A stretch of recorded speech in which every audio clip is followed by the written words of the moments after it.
Dave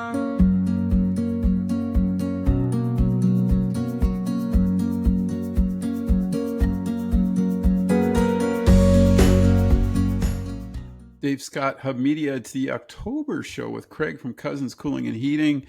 Boy, where did summer go, Craig? Did you have a good one? This was crazy. First and foremost, thank you always for having me, Dave. It's always a pleasure to be here, and I really appreciate it. Summer was great. Wow, did it ever fly by? And we are really thankful to the community. I just want to take a moment and give a big shout out for all the support in July for Live Like Luke, for the program with Dan Johnson there. That's incredible. And what he's done for the community and for raising awareness and funding for the hospice. Great job, Dan. Great job. Hey, thanks for bringing that up too, because we should mention that. Unbelievable journey, and what he's done in the community is just phenomenal. And thanks to businesses like yourself who get involved and make sure these things grow and they happen and they help such a great cause like the hospice that hopefully will be built soon in Haldeman, Norfolk. I want to talk. There's a couple subjects I want to get onto today, and I think the first one I want to address is indoor air quality. I'm like you, I have a lot of dogs and they're always in the house, and I don't really know if my quality is any good. Is there anything you can suggest on that? Absolutely. So we are getting to that time of year, right? Where, summer's over, everybody opens the windows, everything's great. Well, now we're starting to get chilly again, so now the windows and doors are closing. And as we all make improvements to our house, we trap that bubble. And the air inside the home statistically is 2 to 5 times more dangerous and pollutant than the air outdoor these days because of what's in our home, whether it's from pets, whether it's from plants, whether it's from chemicals, cleaning products, whatever. So yeah, this is a time when it's good to think about it because we are spending longer periods of time indoors. Obviously in the winter. So yes, we do have a system here at Cousins where we can come in and do an indoor air quality assessment for you. We have an actual machine that comes in, does testing, and can give you a breakdown of the particles in your home, the CO in your home, the formaldehydes, any mold. It's a neat system. It does not take long to do it, and we can actually show you what each of these things mean and what the results are. For example, in my home, just like yours, Dave, with having 3 big dogs and stuff, everything was great except it screamed, "You need more fresh air." So, which is exactly what I expected. So we've made changes moving into the winter in my home, and people can in theirs too. And it doesn't have to cost you an arm and a leg to do it either. So. And you guys have, like you said, the testing now. I'm kind of curious. So it measures all those different things. I didn't know that. Yeah, it does. It's a small device that comes in, and we can do it. Typically, what I'll do is I'll come in the home and I'll do it in a large general area, so typically in a living room or a kitchen area. And then if there's a specific room or if they have somebody in that home that is dealing with issues or breathing issues or anything, we can go and do a secondary test in just that room and see what the results are. See if there's anything different. And then from there, give some advice on what they can do in the home and things to look for, whether it's something adding an indoor air quality product or it's something in the home that needs to be changed. I didn't know that. And that's something that you guys can do. You book an appointment, obviously. Absolutely, yeah. And have a consult on it. Book an appointment. We're getting customers right now that are calling and just asking general inquiry questions over the phone. It is something new, and we're happy to do that. Obviously, there's no cost, no obligation for any of the phone calls and stuff. And set it up an appointment and just discuss what it is and what their concerns are within their home, and I'll happily discuss that with them. And then from there, we can go to phase 2 if that's something they're interested in. Does that sort of take into account too, like you said, when you go in and you check and all of a sudden the furnace kicks in and you get a different reading? Is that like ductwork? Is that other things that can be mixed in with that? Yes, very much so, Dave. Ductwork, duct cleaning, and duct sizing. That's a big thing. Ever since these heat pumps have really taken off in the last few years, duct sizing is even more important than ever. Quick way to look at it is that the furnace is your heart and the ductwork is the veins all flowing through your entire body. That's the same thing in the home. What we are finding now, just like in my own home, my ductwork is not large enough to mathematically handle the airflow that a heat pump that I need for sizing to heat my house all winter. I need a larger model, and my ductwork isn't physically big enough to do that. So I know firsthand that if I were to invest the money in there, yes, I would get a great product, and yes, it would work well, but it would only work during spring and late fall. It wouldn't work through the dead of winter. I would still need my furnace because it wouldn't be working properly. I'm curious, how do you know the difference? Like, how do you know it's not the furnace or the ductwork? Is there a test that you guys do to sort of, I mean, obviously you've got a formula, I would think, obviously, Yeah. but how do you measure that? Because, that's a question I was going to ask you about, because I'm like, I felt like I was not getting enough heat last winter. And I wondered if it was like, oh, is my ductwork too small, or is my furnace Mhm. starting to fade as it ages? Excellent. So yes, there's actually three things that we check, but two main things. One with the furnace. So pretty much every furnace or air handler, which is what they call electric furnaces today or hot water furnaces today, they all come with a certain size blower, and the blower is based on the cooling load because cold air is harder to push than warm air. So with that, there's dip switches inside that allow us to adjust the fan speeds. So one, we can go in and we can manually adjust the fan speed.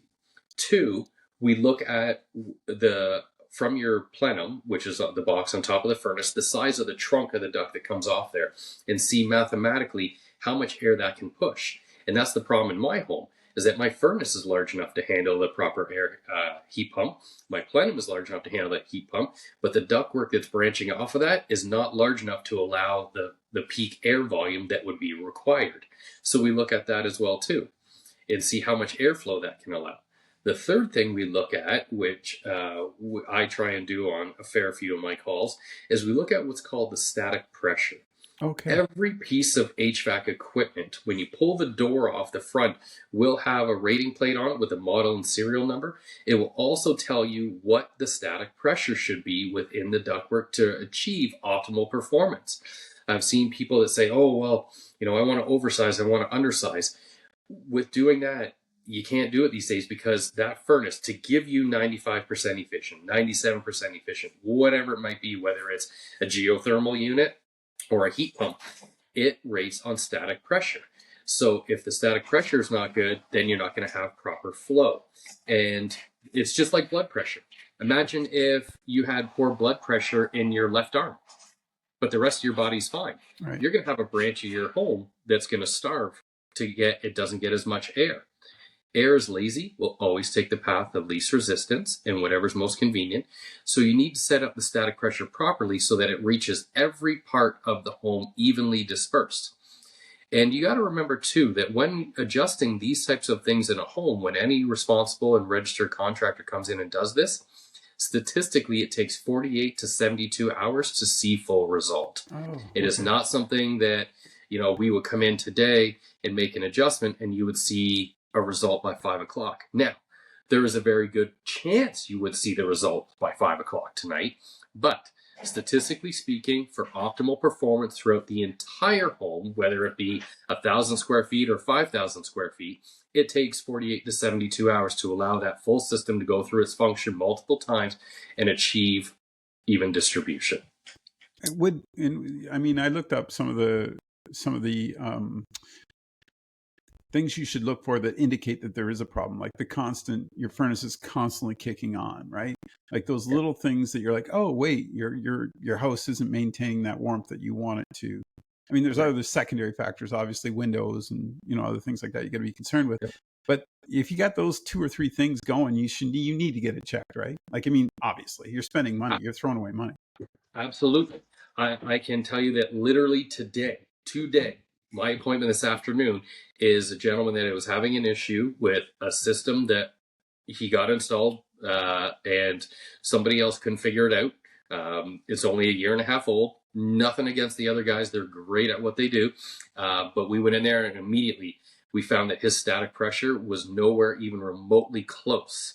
So we're going back today because we've got the adjustments that we now know how to do it. And we're going to fix that. And it's going to be less than a $400 fix. Wow. Yeah. He was prepared to spend thousands. He was, and we came in and our test proved there's nothing wrong with your equipment. In fact, the equipment you bought from the other guy is really good equipment. Yeah. But based on your static pressure, you should be operating at 0.8. Your static pressure is 0.28. Not even remotely close to what the furnace is telling you it needs to give you its optimum efficiency. So by making two small changes, we're anticipating very big results. And this is something that is not going to break the bank. It's not something that, it is going to be drastic as far as costs. but it should see an effective change. And it's just about maintenance and efficiency, really. I mean, what it boils down to is looking, recognizing the problem and then addressing it and getting someone in, like you said, that's qualified, because that's the other part is this is something you can't do yourself, folks. Don't even bother trying. No, it's definitely not. It's something that we have the tools. I mean, I have 3 different devices sitting next to me right now that are specifically designed for those key points that I just mentioned. And that's where we get our results. And that's where we find out this is using actual tools designed for this specific thing to give you this actual data to make adjustments accordingly without saying, hey, we just got to throw everything to the wind and put a $15,000 system in. Not necessary. For less than $400 on 2 visits, we feel confident that we think we've got it figured out. And then from there, the home will tell us from there. The other thing that I do very, very often is really spend a lot of time educating people on equipment today. The interesting part for us today in this world at this time is we're kind of the first of a next generation. I mean, when you look at your grandparents to your parents to us today as homeowners, this equipment that we're installing today, they've never ever had it before. Yeah. We grew up with the equipment that at Thanksgiving dinner, when the furnace kicked on, it sounded like a rocket ship taking off, and everybody had to strip clothing off because the house went up 6 degrees. But then the furnace doesn't come back on for another 3 hours, or even longer, and you get these wild dips. New equipment today is designed to run continuously, low and slow. And that's where having that low, that healthy blood pressure, the healthy static pressure, allows it to maintain and touch every part of the home, not just wherever's the most convenient when it pushes the air. I didn't know that. And that analogy was really good, because back then we were all basically on sugar all the time anyway as kids. So we didn't even notice, did we? Exactly. Boom, up, skyrocket, and then back down. And obviously a lot of it has to do with the square footage of your house, because that comes into the formula like that. I was surprised at the complexities of what you guys have to look at just to make sure the system is right. And when you mentioned, my last question, when you mentioned heat pumps and ductwork, I never thought about that. Like, that can offset things, can it? Absolutely. I mean, when the programs first came out 6 years ago, the intent was that our federal government wanted everybody to switch to go all electric systems.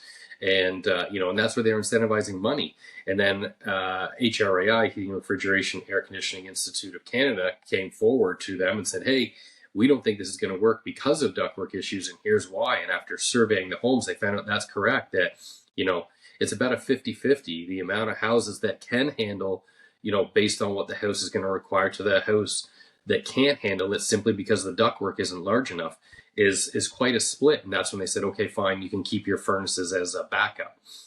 Because, again, I know that a heat pump will work very, very well in my home. But I also know that the months of January and February, it won't work at all, because it mathematically makes no sense because of efficiency or comfort.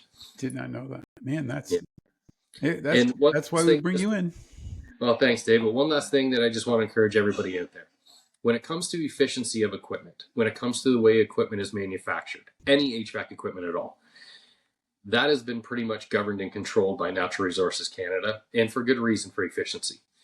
So when it comes to options as far as that goes, there really isn't a lot. We have a lot of different equipment we can offer, but as far as manufacturing and high efficiency and this here. So folks, I always encourage you, put your comfort first, because the difference between a 95% efficient furnace or a 97% or 98% at the end of a winter might be enough to buy the lovely person sitting next to you a cup of coffee. That's all you're going to save. So put your comfort first. What's going to make you the most happy and most comfortable and give you the best longevity in your home or for your style of home? I got to ask too, because now you got me going. A lot of this stuff we just talked about today, if you have a maintenance plan, is it covered? Absolutely, we do. We do have a maintenance plan, and it is part of it. We, in fact, a lot of our customers, we ask them that when we come out to do our first maintenance on it. Are you finding anything? Is there hot and cold spots in the home? Is there issues with humidity? And we do these simple measurements and then give them the results and show them and just say, hey, here's what your furnace says that it needs to have within your home. Here's what it's getting. How do we adjust that? Here's some very slight adjustments we can do to fix that or remedy that, or here's something a little more, depending upon what the results are. But I feel like there's a big misconception that whenever it comes to anything like this, it's just immediately bring out another 1,000. Yeah. That's not always the case, folks. It's not always the case. We had another one where simply the furnace was starved for air. So all we did was we cut a small return right beside the furnace in the laundry room there to allow more airflow to get into it, and that solved the issue. That's a big one too. You see that in Yeah, a lot of homes that, it's hidden away and it's like it ain't getting any air. it's not getting air. Yeah. So it doesn't have to break the bank every time to make you more comfortable. Cool. Thanks for doing this, man. I always learn something. We'll talk again real soon, okay? Look forward to it. Thank you as always, Dave.